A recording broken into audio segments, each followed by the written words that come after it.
আসসালামু আলাইকুম দর্শক, আপনাদের নিশ্চয় মনে আছে গত ফেব্রুয়ারিতে ঢাকা উত্তর সিটি কর্পোরেশনে যেহেতু মেয়র পদে এই মুহূর্তে কেউ নেই, সেখানে তার বিকল্প হিসেবে প্রশাসক নিয়োগের জন্য স্থানীয় সরকার বিষয়ক উপদেষ্টা আসিফ মাহমুদ সজীব ভুঁইয়া একটি ডিও লেটার দিয়েছিলেন জনপ্রশাসন মন্ত্রণালয়ে, এবং সেই ডিও লেটারটি গণমাধ্যমে ফাঁস হয়েছিল, যেটি নিয়ে তুমুল হইচই হয়েছিল। সেটি তো একটা গল্প। এখন যেটি জানা যাচ্ছে, তার নিয়োগকৃত সেই প্রশাসক মোহাম্মদ এজাজ দেশের একটি গোয়েন্দা প্রতিবেদন ফাঁস হয়েছে, যেটি বলছে মোহাম্মদ এজাজ দেশের নিষিদ্ধ ঘোষিত জঙ্গি সংগঠন হিজবুত তাহরির অন্যতম শীর্ষ নেতা। এবং মোহাম্মদ এজাজকে নিয়োগের জন্য একজন নারী উপদেষ্টা বেশ তৎপর ছিলেন। তার সুপারিশে এবং আসিফ মাহমুদ সজীব ভুঁইয়া উদ্যোগী হয়ে মোহাম্মদ এজাজকে ঢাকা সিটি কর্পোরেশন উত্তর সিটি কর্পোরেশনের প্রশাসক পদে নিয়োগ দেওয়া হয়। এবং এই যে গোয়েন্দা প্রতিবেদনটি, এটি আবার ফাঁস করেছেন আন্তর্জাতিক গণমাধ্যম আল জাজিরার অনুসন্ধানী দলের অন্যতম সদস্য জুলকারনাইন সায়ের।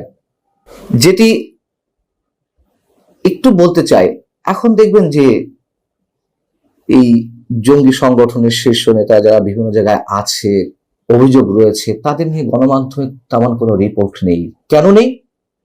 মবের ভয়ে। এরই মধ্যে বেশ কয়েকটি গণমাধ্যম মবের শিকার হয়েছে, যেগুলো ভাঙচুর করার জন্য তারা উদ্যোগী হয়েছিল। সে যাক, এখন জুলকারনাইন সায়ের যেটি বলছেন যে বর্তমান অন্তর্বর্তী সরকারের অভ্যন্তরে যেন আরেকটি ছায়া সরকার পরিচালিত হচ্ছে, যার অগ্রভাগে রয়েছেন অন্তত 6 জন ব্যক্তি বেশ সুকৌশলে এবং সরকারের ভেতরে প্রবেশ করেছে। মোহাম্মদ এজাজ সম্পর্কে একটি জাতীয় গোয়েন্দা সংস্থা বা স্পেশাল ব্রাঞ্চ পুলিশের তারা যে প্রতিবেদনটি দিয়েছে, যেটি ফাঁস হয়েছে, সেটিতে যা বলা হচ্ছে, মোহাম্মদ এজাজ 2002 সাল থেকে হিজবুত তাহরির কর্মকাণ্ডের সঙ্গে জড়িয়ে পড়েন এবং কমপক্ষে 2 বার তিনি পুলিশের হাতে আটক হন। ছাত্র জীবনে তিনি ছাত্র শিবিরের সঙ্গে যুক্ত ছিলেন। 2024 সালের 3রা সেপ্টেম্বর স্পেশাল ব্রাঞ্চের একটি রিপোর্ট অনুযায়ী এখানে যা বলা হচ্ছে যে হিজবুত তাহরির বাংলাদেশের শীর্ষ নেতাদের তালিকায় মোহাম্মদ এজাজের অবস্থান ছিল 5 নম্বরে। এবং একই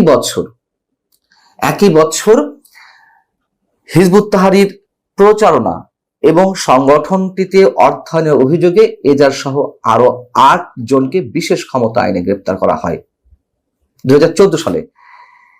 এবং এই ঘটনায় তিনি বেশ কিছুদিন আটক ছিলেন। 5 আগস্ট রাজনৈতিক পট পরিবর্তনের পর বা গণ অভ্যুত্থানের পর 10 নভেম্বর 2024 এজাজ সহ তার অন্য সহযোগীদের মামলা থেকে খালাস প্রদান করা হয়। এবং তিনি বেশ চেষ্টা করছিলেন যে স্পেশাল ব্রাঞ্চের যে প্রতিবেদনটি ছিল সেখান থেকে তার নাম কাটানোর জন্য তিনি তা পেরে ওঠেননি।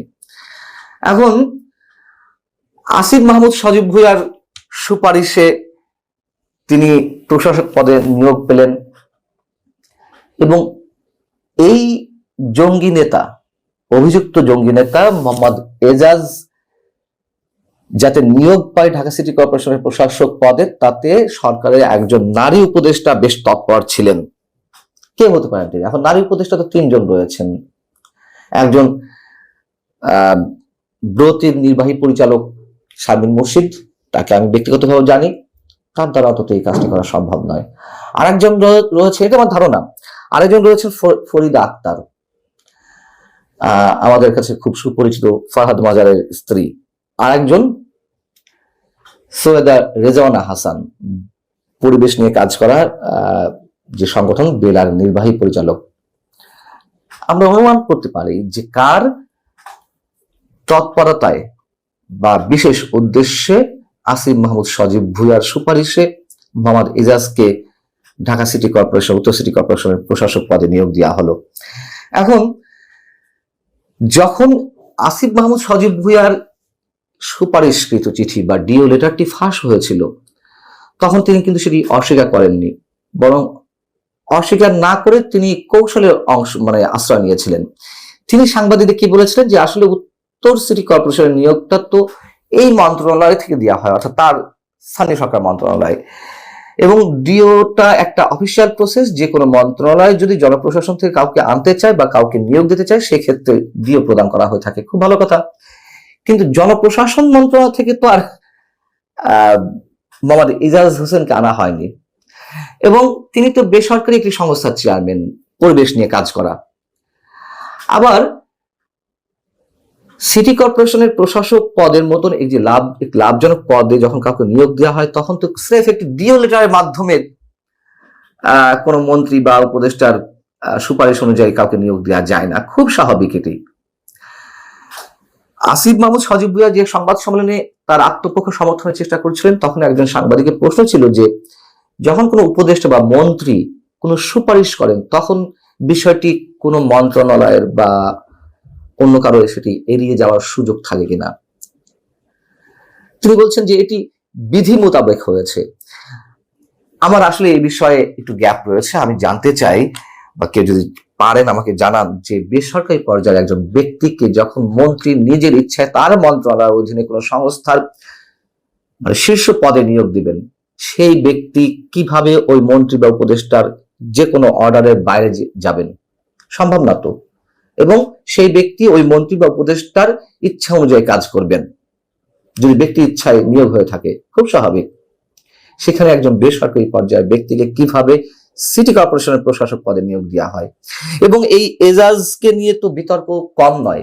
গত কয়েকদিন আগে আরেকটি নিউজ ভাইরাল হয়েছে গাবতলী পশুর হাটে ইজারাদার নিয়োগ নিয়ে। ইজারাদার নিয়োগের জন্য যেই দরপত্র আহ্বান করা হয়, যারা সর্বোচ্চ দরদাতা হবেন তাকে ইজারাদার নিয়োগ দেওয়া হয় এবং পরপর 3টি প্রক্রিয়ায় 3টি দরপত্রের মাধ্যমে পত্রিকা বিজ্ঞপ্তির মাধ্যমে এটি করা হয়ে থাকে। অর্থাৎ সিটি কর্পোরেশনের টার্গেট অনুযায়ী যে ব্যক্তি বা যে প্রতিষ্ঠান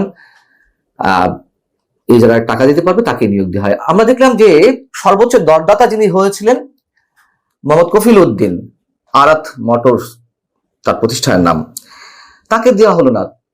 ইজারা দেওয়ার বদলে খাস নিয়োগ দেওয়া হলো, খাস আদায়ের জন্য বা খাজনা আদায়ের জন্য ব্যক্তি নিয়োগ দেওয়া হলো এবং সেই প্রতিষ্ঠানকে দেওয়া হলো যে প্রতিষ্ঠান এই দরপত্রের 3 নম্বর স্থানে ছিলেন। এখন যুক্তি হিসেবে নানান বিষয় তুলে ধরা হলো। মোহাম্মদ ইজাজ বললেন যে 1 নম্বর দরদাতা ব্যক্তি তিনি ফ্যাসিবাদের দোসর। এখন এই যে মোহাম্মদ কফিল উদ্দিন তিনি ফ্যাসিবাদের দোসর হন কিভাবে? তিনি আওয়ামী লীগের সময় বিভিন্ন মামলার আসামি, তিনি বিএনপির স্থানীয় নেতা, এটি সবাই জানে। তো তিনি কিভাবে ফ্যাসিবাদের দোসর হন? এর মধ্যে আরো অনেক ধরনের অজুহাত দাঁড় করিয়েছেন যেগুলো একেবারেই গ্রহণযোগ্য নয় এবং এটি নিয়ে দুদক উদ্যোগ নিয়েছে বিষয়টি তদন্ত করার। দুদকের এই তদন্ত নিয়ে হয়তো আমাদের যথেষ্ট সন্দেহ থাকার কথাই, নামকা বাস্তব দেখানোর জন্য এটি হয়ে থাকতে পারে বা মোহাম্মদ ইজাজকে ফ্রেশ করে বের করে নিয়ে আসার একটা উদ্যোগ হতে পারে। যেটি হোক, এই যে মোহাম্মদ ইজাজ যে জঙ্গি সংগঠন হিজবুত তাহরীরের সঙ্গে সম্পৃক্ত, শুধু সম্পৃক্ত নয়, তিনি অন্যতম শীর্ষ নেতা। গোয়েন্দা প্রতিবেদন এটি।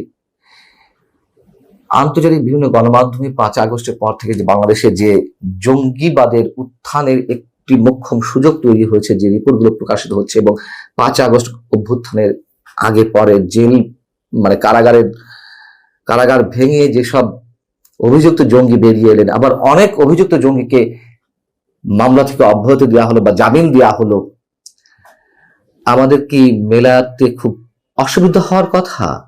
যা আন্তর্জাতিক বিভিন্ন গণমাধ্যম বাংলাদেশের জঙ্গিবাদের উত্থানের যে একটি সুযোগ, এই ধরনের রিপোর্ট অহেতুক হচ্ছে। আল্লাহ হাফেজ, ভালো থাকুন সবাই।